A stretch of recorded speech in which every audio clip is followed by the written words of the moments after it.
Nananawagan ng ICI sa publiko. Kasi hindi namin, etong sabi niya, Sen, hindi namin ma-connect.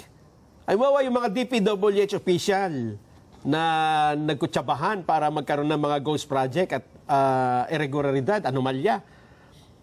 Hindi daw nila ma-connect ang DPWH sa sino mang mga proponent, wala silang ma-connect. So, ibig sabihin, wala silang ebidensya, Sen. At ang kanilang panawagan... Sino ang nagsasalita dyan? Chairman po ng ICI, Andres Reyes Jr. Kaya ang kanyang sabi, nananawagan kami sa lahat na ng posibleng may alam, whistleblower, lumapit kayo sa komisyon, tumulong kayo sa pangalap ng ebidensya. So naghahanap ng whistleblower? Opo, ang ICI. Di ba yung Blue Ribbon Committee, nung panahon ko, nakahanap ako ng whistleblower eh. Ay nga, tama. Ayaw naman nila suportahan. Una nun, yung mag-asawang Diskaya. Yun lang kasi ang paraan. Mabuti na lang, ngayon, nararamdaman ng ICI yung hirap kung paano kumonekta. Kung totoong nahihirapan sila, hindi ko sinasabing nahihirapan. Kung totoong nahihirapan sila na i-connect yung isang opisina sa isang proponent, nasa sa inyo yun di ba?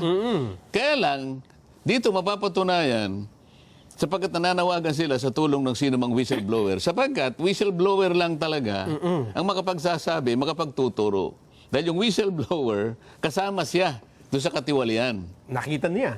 O ngayon, dahil mga contractors naman, inaamin na may kinalaman sila at sila naman ang pangunahing kasangkapan para isakatuparan yung pagpapagawa, pagtatapos ng mga flood control. Ang nangyari nga lang, hindi naman ginawa sang-ayon doon sa design, sang-ayon sa specification, at sang-ayon sa materialis na kailangan.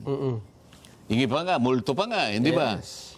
So, siguro ngayon ma-justify yung ginawa ko na kaya nagpilit ako na i-encourage sila. Kayo po ka akong pinatawag dito na naunang binanggit ng Pangulo. 15 kayong kontraktor, magunahan na po kayo. Kasi po mabigat ang kasalanan dito, plunder ito. So kung kayo po ay magkukwalify under the Witness Protection Program, baka po ang ganansyang makukuha nyo, hindi na kayo masasali doon sa criminal aspect.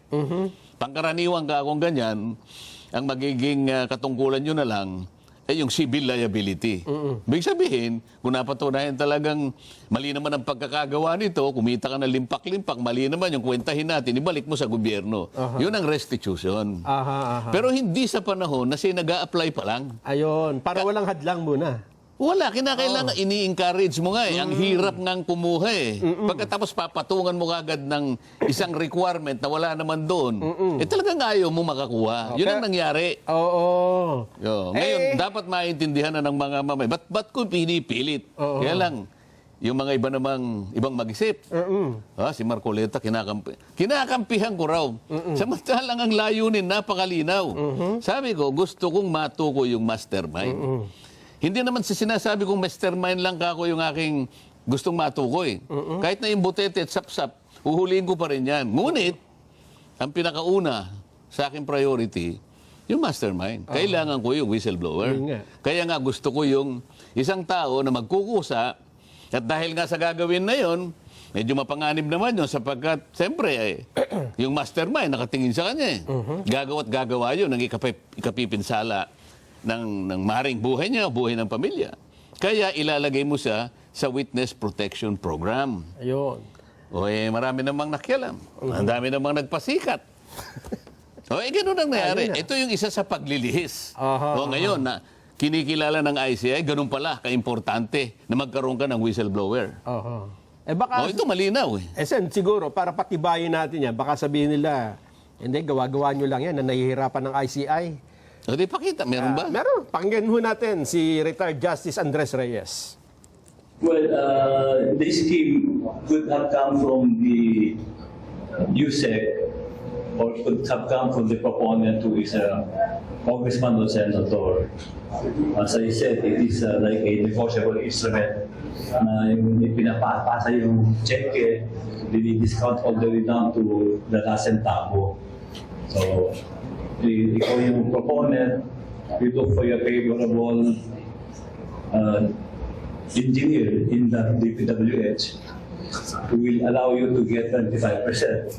So, pag nakita mo na yun, you talk to him, and pag sinabi ng engineer na, sige, pwede ko, kaya ko magbigay ng 35%, ibibigay sa kanya inyong kontrata. On that part naman, after that, yung mga engineer, mangarap ng contractor na willing mag-advance ng 25% of the contract price. So yung proponent, nakakuha na siya ng 35%. After that, wala na siyang pakialam doon, ano nagagawa na ng trabaho yung engineer na will haggle again kasi mga partihan sila doon. I think that's the general scheme, no? Yung part ng whistleblower, pakihanap nyo, ha?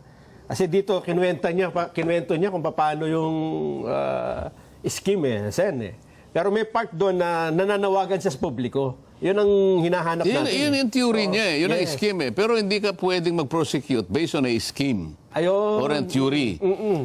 Kailangan merong tetestigo. Yun ang patakaran ng batas natin eh. Oo. So kailangan merong tetestigo. Yun ang whistleblower. Ibig sabihin, Sen, Sana yun ang napakita. hindi, mamaya hanapin po natin yung mismong eksakto, yung nananawagan siya sa publiko. So, mabubuo na po ang sa isipan natin. Kasi dati hindi mo maintindihan pa noon eh, no? Na parang maniniwala sila sa sinasabing ang baka gusto nyo proteksyonan ay ang mag-asawang Diskaya. Pero right now, pagkatapos ng mga development na ito, marirealize mo, mukhang meron ng mga gustong wag maituro yung mastermind. Kaya ayaw nila magkaroon ng whistleblower. Kasi nga, yung Diskaya, kung mapapansin mo, initial pa lang, nagpangalan na siya ng 17 members ng Kongreso. Aha. Wala naman nakagawa nun kung hindi siya. Eh, ni si Alcantara at saka ni Hernandez, walang isang congressman silang naipakita. Pero dahil nagpilit siya na mapalagay sa Witness Protection Program, kinakailangan mo akong magbigay talaga ng substantial testimony, material talaga. Para ngayon, pagka ikaw ay nag-apply dyan, at kung ikaw naman ay mapapayagan at ikaw ay magkukwalify, magiging state witness ka. Oo. Ayan, Chairman. As I said, we need whistleblowers because there is no connection from DPWH to the proponent. We have not connected with the proponent. So maybe it will be the ombudsman that can gather the evidence to connect these people charged to the proponent. Because it's hard naman to just say that a case is Ayun, malinaw nga yun.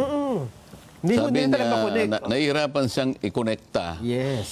sa pagitan ng proponent. Yung may kinalaman dun sa pagpapatupad ng project at saka yung empleyado ng DPWH. So mga kailangan nakuha niya ng whistleblower. Yes. So itinos niya sa ombudsman. Baka ang ombudsman may Meron magagawa siyang paraan tungkol dyan. So, sa mga tweet, pinatutunayan nila na tama yung direksyon na ginawa ko eh. Dahil nga napakahirap para lang magpasingaw ka. So, bibigyan mo siya ng bibigyan mo siya ng insentibo eh. Di ba, meron kang protection. Ang estadong magbibigay siya ng protection, kaya sabihin mo na yung gusto mong sabihin. Yun naman yung tuntunin eh. Yun ang yun ang layunin ng batas. Gusto ng estado magtagumpay siya sa pagpaprosecute ng mga may kasalanan. Yung mga tibali. Kaya, in exchange for that, bibigyan niya ng protection eh. So yung batas na yun, kung makikita mo sa title pa lang, sabi ko nga, patungkol yun sa protection at benepisyo nung taong nag-a-apply na maging state witness. Pag nag-a-apply pa lang, para ikaw mag-a-apply ka pa lang ng trabaho, ang kailangan lang, ito yung edad mo, ito yung ganito. Pagkatapos maglalagay ka ng requirement na wala doon, bayaran mo muna yung utang mo kay Pedro bago ka makapag-apply. Wala namang ganun eh. Doon sa batas. Doon sa batas. So, hindi mo talaga gusto na mag-prosecute. Ibig sabihin, gumagawa ka ng paraan para... Gumagawa ka ng paraan dahil takot ka dito sa... dahil baka magsabi talaga ng totoo ito, kaya dinidiscourage mo, kaya maglalagay ka ng additional requirement na hindi naman sinasabi ng batas. Pinapahirapan mo. Pinahirapan mo, pagkatapos sasabihin nila, si Marcoleta ang ano dyan, si Marcoleta ayaw niyang magsoli. Hindi po, wala akong sinabing gano'n eh. Ang sinabi ko, ang pagsusoli po sa bandang huli. Hindi po sa panahon na nag-a-apply pa siya para magamit siyang testigo ng pamahalaan. Dahil importante nga na ma-prosecute natin lahat ang mga tiwaling ito. Aha. Ano pa sasabihin ko sa kanila para maintindihan itong napakasimpleng gusto ko mangyari? Ngayon, malinaw na, Sen. Iwanan natin yung parte na yon. Lumitaw ang isang whistleblower na hindi inaasahan ng lahat. At ito, mismo nakakita ng pag-deliver ng maleta-maleta. Anong pangalan niya? Ang pangalan niya ay si Sergeant Orly Gutesa. Oo. Kilala ko yan. Kung... Anong ginawa nila? Bandang huli, Sen, ay hinanapan ng maraming butas. Sa halip na, sabi nga ng iba, bakit teka muna, parang may mali. Nagsusumbong siya. Anong parang may mali? Sabi kasi, nagsusumbong yung may sinusumbong siyang krimen, may nagharap na nakawan doon, no? Ang ginawa nung nag-iimbestiga, teka, patingin ng ID mo, sino ka? Taga saan ka? Nasaan ka nung ganito? Peke yung ID mo. Oo, parang si Saito. Oo. Si Saito pumunta sa'yo. Sir, sabi niya sa'yo, ito pong, nakita niyo po yung taong yon? Yung pong naka-jacket na yon. Aha. Magnanakaw po ng kalabaw yun. Yan. Pero ingatan nyo lang po ako. Sinasabi ko lang po sa inyo. Nagsusumbong lang ako. Ang ginawa mo kay Saito, halika rito. Kagaya na sinabi mo, taga saan ka? Ha? May asawa ka ba? Para ba siyang uusigin mo pa eh? Sasabihin niya, Mariosip naman na tao to. Tumutulong na ako sa Estado para ang komunidad ay maging protektado, mawala yung magnanakaw ng kalabaw. Ako pa pala. Ako pala ang babalikan nito. So paano may encourage ang isang tao na gustong tumulong para lang maisantabi na natin ang kawalang hiya na pinasimulan ng mga taong ito? Eh yung kinakasangkapan ng gobyerno at voluntaryo na nga silang lumalabas, sila pa inuusig mo. O yan ang isa sa pamamaraan nila. Ano sinabi? Yung notaryo, ano? Yung unang-unang sinabi ay, teka muna, sabi nung abogado, hindi ko naman pirma yan eh. Hindi ko pirma yung notaryo, peke yung notaryo. Therefore, peke yung salaysay. O yan. Peke yung dokumento daw eh. Sinong maniniwala sa kanya? Ay, ako naniniwalang hindi niya pirma yun eh. Pero ngayon, ang common practice, pumunta ka sa mga lugar na napakaraming nagnunotaryo. Halimbawa, yung paligid na City Hall. Aha. Kahit sa munisipyo. Dahil nakahilera yung mga notaryo publiko. Di ba? O, ibibigay mo lang ang papeles mo. O, pagkatapos, magkano po? 150 o kaya 200. Totoo po yan. O, bibigyan niya na sa'yo, nakatatak na. Babalikan ka ba noong nagpanotaryo?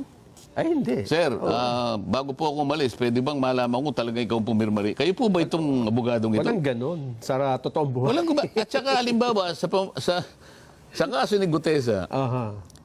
saan naman kukuha ng pantatak si Gutesa? Bakit niya pepekein yung notaryo? Hindi yung pagpapagawa lang ng pantatak. Madali kukunin yun? lang magpanotaryo. Oo.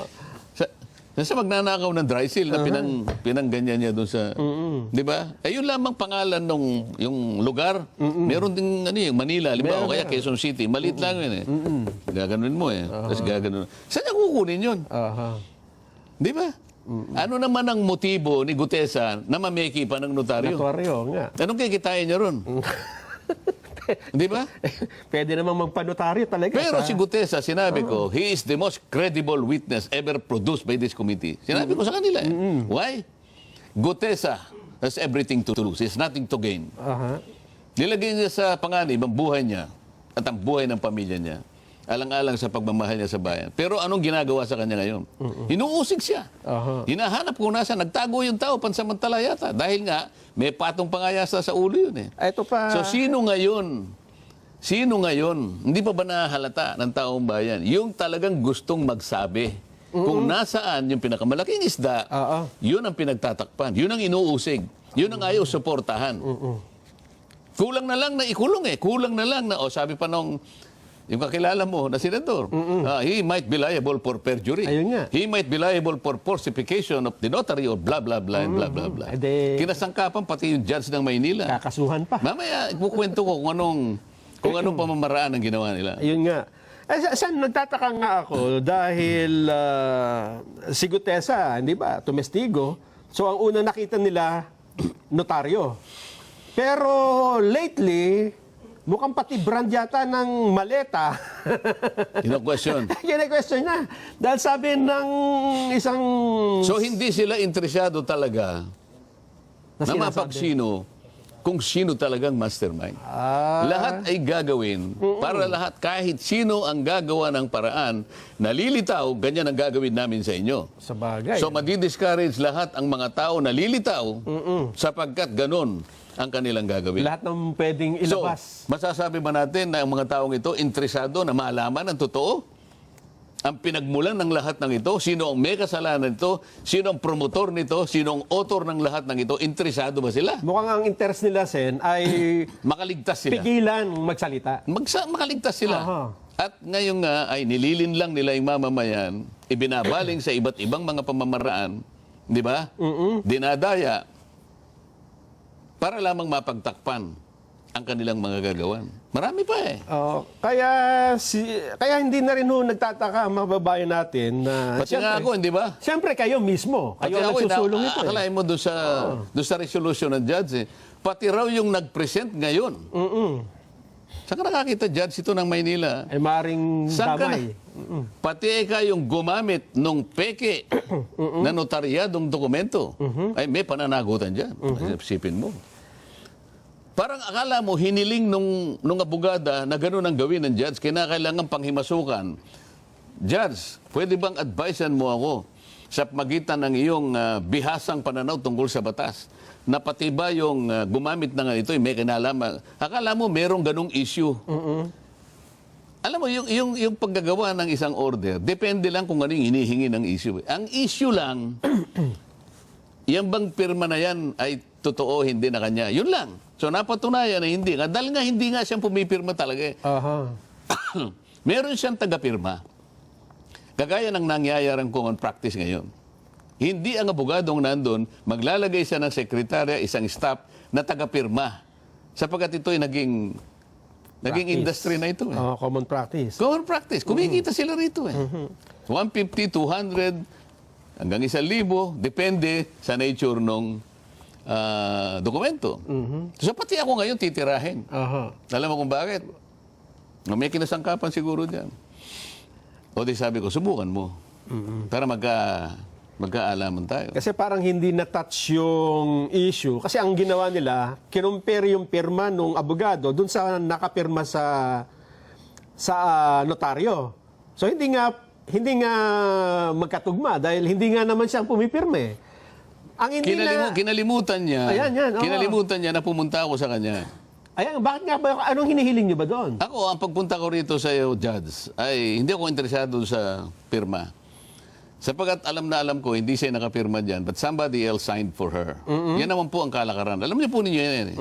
Ang gusto ko lang po, bigyan ninyo ako ng sample Aha. na ninotoryado niyang mga dokumento para sa ganun, maikumpara ko. Yun lang po yung pinunta ko rito. Kasi kapag nakakita ko ng dokumento na pareho din ng pagkakano kung ano yung notarial details nito, pati yung lugar, Aha. lalong-lalo na yung pirma, oo. kung sino man yung pumipirma na yon, ay sapat na po sa akin yun eh. Aha. Halimbawa, binigyan niyo ko ng 10 sample. O Judge, nakita niyo naman, halos pareho. Again. Sa akin, na-establish na, hindi nga pirma, pero somebody is signing for her. Malinaw ito eh. Aha. Sabi niya, hindi po sa Supreme Court po kayo. Hihingi. O di, okay lang. Ngayon, total naman, iniimbestiga, baka ako ganun ang gagawin. Sabi ko, pinakiusap ko na ikumpara. Alam mo ang ginawa? Nag-stick siya dun lamang sa pirma. Sinabi ko nang hindi ako interesado sa pirma. Ito, lumitaw ngayon, na natapos niya na raw ang investigasyon. So, sumulat na ako, sabi ko, bigyan mo kami ng kopya. Sabi niya, hindi kita pwedeng bigyan ng kopya because you are not a party to the case. So hindi po kayo kasi ang humihingi. Okay, so hindi raw ako party sa case. Nakalimutan niya, senador ako ng Republika ng Pilipinas at member ako ng Blue Ribbon Committee.